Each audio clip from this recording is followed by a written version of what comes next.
Good morning, Angelo family. In today's video, we're going to talk about how to get a job out of college.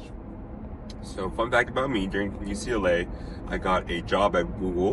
It was a $300,000 offer, L4, program manager, about, broken down to stock, compensation. The compensation was via base, stock, bonus, and it was broken down those three ways. And you may be wondering, how do I get a job out of college? Because right now, market's a little crazy, it's a little scary. I've never had any internships, I've never had done XYZ. What am I gonna do? I gotta make money because I have a lot of debt to pay off once I get out of college. In this video, I'm gonna go over how you can actually get a job out of college. And we're gonna start with the most common way at first, right? And the first way is going to be through an internship. Why an internship, Angelo? You may be asking. Well, internships are usually given to students who are still in school. These internships take place during college, whether it be grad school or undergrad, and they're essentially your first way to get a job. So, how do I get an internship, Angelo? Well, what you're going to do is during your sophomore, junior, senior year, or during your first year of grad school, if you have a 2-year program, is that you're going to look on websites, whatever career you're looking for, whatever job you're looking for. Most big companies will have an internship program that you can apply to. These internship programs usually last during the summer. They're about 3 months or so. Usually they pay for your internship program, so they give you cash or money for your salary, as well as they have a compensation where they pay for your housing when you're doing an internship. Those are cool things about these internships, is that you are compensated for your time and work at these places in these firms, and then they pay for your they pay for your housing and they pay for your services. So most internships are about 3 months or so. And my advice for those internships is you need to apply to a lot. Why do you need to apply to a lot? This is because a lot of these internships are extremely competitive. So you'll be getting internships with about 1,000, 2,000, 3,000, 4,000, 5,000 applicants. And you have to be the best those applicant pool, because they'll take about only 2 or 3 for that summer, and they're very, very competitive. There are some companies where they may not have applicants, but most big companies like your Googles, your Metas, your all these, they will require you to actually interview with them, and then you will be in a pool of live candidates. So you imagine you're with candidates all across the world, and you're not just competing with the people locally in your state or your university. They're everywhere. So just keep that in mind. One thing you need to know about that is that these places are very competitive. So just kind of keep that in mind. So you really need to practice your interview skills and do well, or else it's going to be hard for you to kind of win this competition per se. But you play pretty well. Like, I've been saying that some places pay like $5,000-6,000 a month for their interns, which is a lot, and then they cover your housing. I know at big tech they'll feed you as well. You get compensation for food, and then the most important part about these internships is that if you're going for a business internship, most of these interviews are going to be like a STAR method, so situation, task, action, result. And the way you kind of ace those interviews is you need to go with that framework or method, and then you also need to make sure that you focus on giving examples. And if you are like a sophomore in college, never really worked, you're going to talk about examples you did in class or for a project or for a club that you've done, right? So if you say raised capital for a certain project, you need to talk about how you raised money for that project and how you were able to kind of build a product and sell it out, and talk about what you did. Similar for like if you had a class example, you need to talk about what you built out for class. So if it's like an engineering thing, talk about what you built out for your engineering class. So kind of think of it in that terms. And the most important part about these kind of internships is that you need to be able to apply to these internships and do an amazing job at these internships. The reason you need to do an amazing job at these internships is because you will be if you do a great job, you will get what is called a return offer. And this return offer is just basically, we're promising you employment after graduation. Keep in mind, these return offers they can be rescinded depending on how the company is doing, or economic conditions. So just keep that in mind. It's not always like you get this offer. I've seen it being pulled, especially at places like Google, where I've had friends get internships. You got pulled because the role is no longer in scope, and it's really kind of sucks. So you feel kind of bad. So keep in mind that these internships are very competitive, so you need to apply. And your best friend right now will be one, going through kind of pure volume, in the sense that the recruiters are getting so many applications. The faster you apply as soon as it's posted, the better, because what happens is these tend to get posted, and after they get posted, if there's too many in the applicant queue, they're not going to review any more resumes. So essentially what happens is, the way recruiting works is that they will review the first couple, like, I don't know, or so, the resumes, they'll get sent over. The system reviews it. When the system reviews it, if it approves you, the recruiter will look at your resume and make sure you're good to go. If you're good to go, you'll actually get an interview with the recruiter. If the recruiter likes you after that phone screen, then you have to go through a panel interview. It's about 6 or 7 rounds. It takes a long time. So it's not like just because you got a phone call means that we're going to hire you. You're the one that we want. You still have to compete against another few hundred or so. And it's just like a large competition. You want to be the best of all these candidates or applicants, because this is how you show that you are meant for this role, meant for this job. And it is a very tricky kind of game where you need to view it as a competition, and you need to put your best foot forward during these interviews. You need to really focus on during these interviews. I need you guys to realize that it is you need to boast about yourself and what you did for the role, because your interviewer is going to say, okay, if the team did this, what did this person actually do? And this is how it kind of works. For big tech, for Google, I really focus on what I did for my project, on what I did for that role, because that was how I marketed myself as a person who's competent and can do good work. Of course, you can say we talk about the project, but you need to really focus on your contributions, because they want to know how you can help out their teams. Just kind of keep that in mind. So the first avenue right now through getting a job after college is applying through internships, and then getting a return offer. Keep in mind, all of these processes require volume. You need to apply a lot. Sometimes you will get lucky in the first or second job you apply to, you get it. Most of the time, for most of us people, is that it's not the case, and you will have to apply a lot. Okay, so that was number one, how to get a job after college. Number two, how to get another job after college, is that you need to go through the full-time route. So say, unfortunately, you never got an internship after college. You were just always kind of doing your thing, having a good time in college, and you never got an internship. It's fine, man. It happens. A lot of people do that. Number two is that you need to, during your senior year of college, when you're about to, like, a few months to graduation, you need to mass apply to jobs, right? You're going to go through a different route now and say you're going to go through career portal, and you're going to apply to jobs. So the way you apply to jobs is that you need to fix up your resume.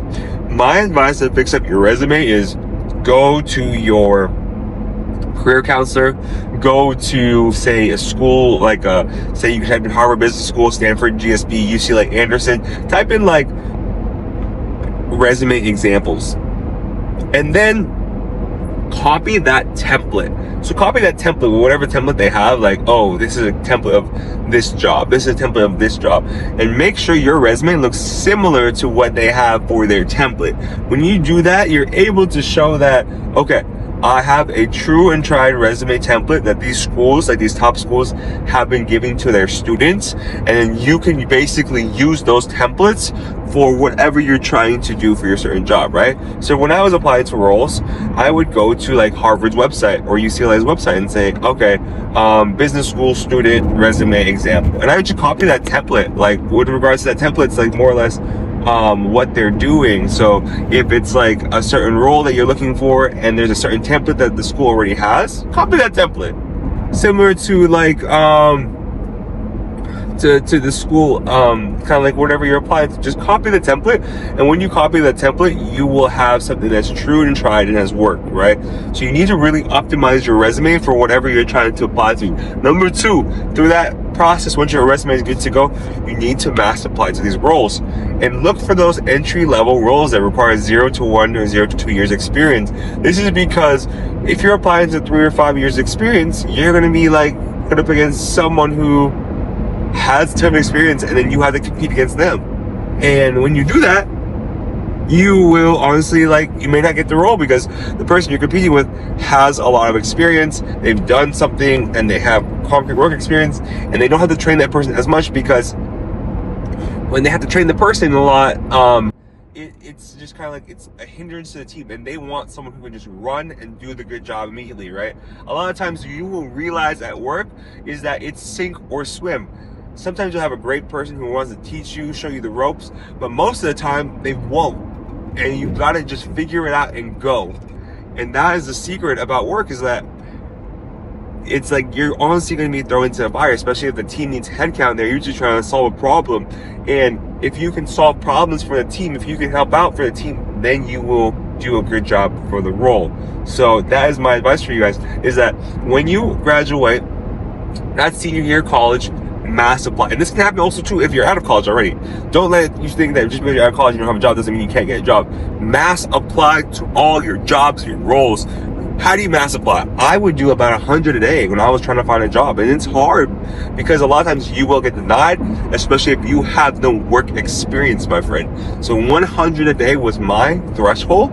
I would go on websites like LinkedIn, Indeed.com, as well as Handshake. Those are like my three big ones that I would go to, and I would just mass apply, because they had all these amazing kind of roles, and I could apply tons of these roles. And I would use a Chrome extension. I forgot the Chrome extension name, but I had a Chrome extension that basically would pre-fill my resume into these roles so I can go for that massive volume. So keep that in mind when you are applying to these jobs or these roles.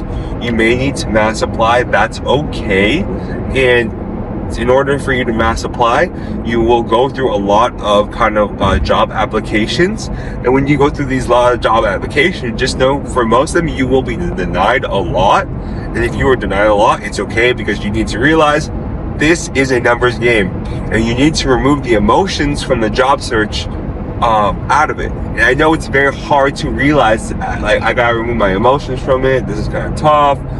If you remove your emotions from it, you can keep going, and you can approach it in a way where you're like, okay, I understand this is a numbers game. I understand in order to win and get this role where I can get money so I can take care of myself and my family, I need to go to a mass application process, okay? That is the first way to do that. And your jobs for these roles, right? They can be full-time. You could also apply to contract roles. I recommend, if you don't have much experience, apply to contract roles, because these are just ways for companies to test you out, get to know you. And if you do well in these contract roles, a lot of times these companies can hire you full-time if they have headcount. So that's one thing you need to kind of keep in mind when you apply to these roles. Don't limit yourself just to part-time jobs, or to just full-time roles. It's okay to have a contract role, do a great job, hit it out of the park, and become the best version of yourself through the application process. Because when you work at these jobs, when you work at these roles, you need to realize perception will always be reality. So if perception is reality, you need to do a great job for these jobs and these roles. So keep that in mind, okay, everyone? Whenever you apply, perception will always be reality. So let's make sure we do a great job at these roles, at these jobs, because you will be judged on how you perform, on how often you show up, and how well you do in the role. So that is one thing about that job or that role. Okay, guys? So for me, you need to realize that job application is a numbers game. The more you apply, the better chance you have, right? Similar to like social media or creating content. The more videos you create, the better you'll find out on how to do well on a certain role, certain topic, or certain discussion within your videos. Similar to finding a job, it is a numbers game, okay? That is the first two ways. The last way for you finding a job or role is that you can create something. What does that mean? So whatever role you are kind of looking for a job, is that you can create a role or a job for yourself. So say you decide to go the entrepreneur route. I've seen this with my classmates, is that they create a company where they become a project manager or a CEO. So this firm or company, they file an LLC, they build out a company. Like, I've had friends who decide to just become entrepreneurs and create companies rather than having to go work for someone. They say, okay, I'm gonna go build out a company and I will raise capital, raise funding for my friends and family to become who I want to become, right? I've had friends create tech companies out of college because they want to become a CEO or they want to become chief product officers, and they start companies with their friends or with people who are their coworkers. They feel very, very close and tight with. So keep that in mind whenever you're starting to build a firm or a company, is that you can be an entrepreneur. You don't have to go work for a Fortune 500, Fortune 100 corporation. You can actually just build whatever you want to build. And that company will be successful if you put the time, the work in, and you never give up. So think of it as that corporate America is not your only avenue to success. You can become successful by creating and building your own company as well. So I want you guys to realize that through creation of companies, through a creation of entrepreneurship, you can become a founder. You can build things that are valuable to society. You are not limited to your corporation or a company job. You can build your own company and bring value to society. I want you guys to realize that as well, okay, everyone? And do not be afraid. It is very scary to start your own thing. For me, I started a YouTube channel. It was very scary, but I knew I could build something. It could be fun. But I've also had friends who have built out companies who decided, I don't want to go to the corporate route. I want to build companies. I want to raise capital. I want to get funding from venture capitalists.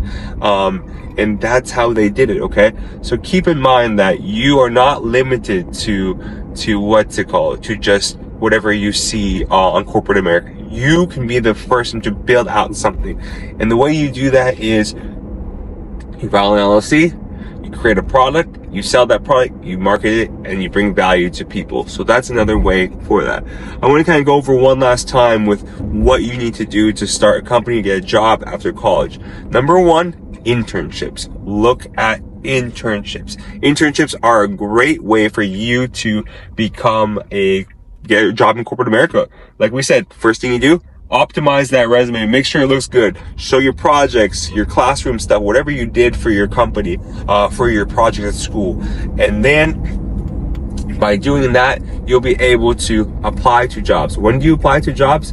You apply to jobs during your sophomore and junior year of college, guys. Okay? Your sophomore and junior year of college is when you start applying to jobs, applying to roles, applying to everything you can, because that will in turn allow you to get your foot in the door. And when you have your foot in the door, you can show that you have value to the firm and to the company. You apply to all these jobs, all these roles, and then when you apply to all these jobs and all these roles, you're able to basically show that, okay, I can do well during this. Okay, I can do a great job applying and showing my value to the firm and company. Because a lot of times internships, if you do a great job with the firm or the company, you will get what is called a return offer. And that return offer is key. It is key to you becoming successful, and it is key to you being able to get a full-time job where you're actually paid. You're paid for your services. And when you get that return offer, that is how you basically excel and do well at the company. So that's one. Number two, application process. If you don't have a job out of college, or you're senior year right now, just apply like crazy. Use websites like LinkedIn.com, Indeed.com, Handshake to find all these roles and these jobs. So that way, once you are good to go, once you are all kind of like applied to everything, you'll be able to basically go for that mass application. The more you apply to jobs, the better chance you have at actually getting a role, right? You need to remove yourself from the kind of application process, in the sense where, like, this is a numbers game. This is, there's no emotions involved with this. So even if I get rejected, even if I get a phone call, no matter how many interviews I do, I'm getting better. I'm going to do well, and you will be able to be successful. It is a numbers game. And then number three, last but not least, create your own firm, create your own company, build value to society, whether it be a YouTube channel, whether it be a tech company, whatever you're trying to build, do that. Build something for yourself or whomever you want to for society, because then you become a CEO. Then you become someone who can make an unlimited amount of capital or money for yourself, okay? So Jello family, those are the top 3 ways how to get a job out of college: internships, applying to full-time jobs, and then last but not least, applying and creating a firm or company for yourself and for society. Love you all. Please like, comment, and subscribe. I'll see you guys soon. Peace, Jello family.